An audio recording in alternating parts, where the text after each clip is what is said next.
Initial investment na 2,000 pesos ay pwede ng panimula para maging co-owner ka ng BDO. Initial investment na 1,000 pesos ay pwede ng panimula para maging co-owner ka ng Metrobank. Mag-i-invest ka sa Philippine stock market. Bibili ka ng shares of stock ng Metrobank. Sa halagang 1,000 pesos, pwede kang makabili ng 10 shares of Metrobank.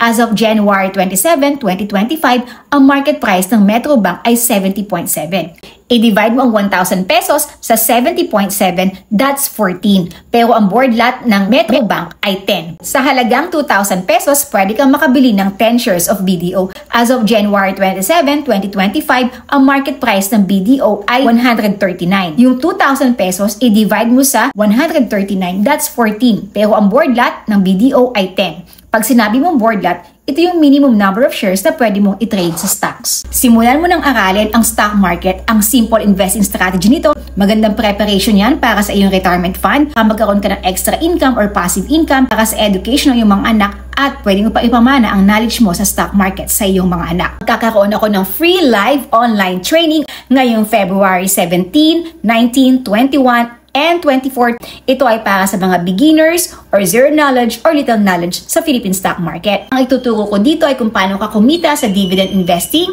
long-term investing, or short-term trading sa Philippine stock market. Online po ito. Ilalagay ko yung link dito at mag-register ka na.